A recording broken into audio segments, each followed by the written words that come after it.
मीनार पाकिस्तान पर इमरान खान तहरीक इंसाफ का कामयाब तरीन इज्तिमा कैसा था, इस हवाले से आसिफ गफूर का बयान भी सोशल मीडिया पर तेजी से वायरल होने लग गया है। मुझे खुफिया इदारे ने कितने लोगों के आने की तस्दीक की है, बड़ी खबर जानिए इस वीडियो में। दोस्तों, सोशल मीडिया पर वायरल होने वाली खबर के मुताबिक जनरल आसिफ गफूर ने नून लीग और नून लीग के सहूलतकारों के जख्मों पर नमकपाशी कर दी है। सबसे पहले तो लाहौर का जलसा, अवाम का जम्मे गफीर, मगर रुकावटें तो जगह जगह थी। लोग पहुंच कैसे गए? इंटरनेट भी बंद था, अभी काफी घंटे बंद रहा है लाहौर में। बात जलसों से बहुत आगे निकल गई कि इलेक्शन अब सर पे खड़े। सफर अली खान ने एक इस्तिलाह तराशी थी, इंसानों का ठाठे मारता हुआ समंदर।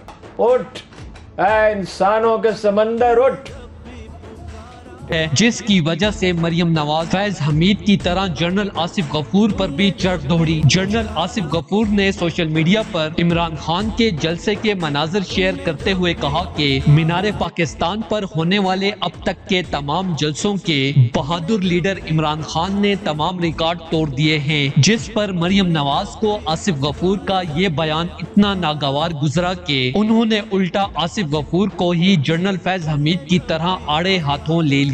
आसिफ गफूर साहब, आपको अपने इदारे की पॉलिसी पर अमल करते हुए न्यूट्रल ही रहना चाहिए। आपने मखसूस एंगल से इमरान खान के जलसे की तस्वीर शेयर की है, ऐसा ना करें। आप इमरान खान की दोस्ती में हद से बढ़ रहे हैं, जिस पर आसिफ गफूर ने इनडायरेक्ट जवाब देते हुए इमरान खान के कामयाब जलसे की और तस्वीर शेयर कर दी। दोस्तों, इमरान खान और आसिफ गफूर की दोस्ती के हवाले से अपनी राय का इजहार कमेंट सेक्शन में दें। वीडियो अच्छी लगे तो लाइक करें और इस चैनल को सब्सक्राइब करें।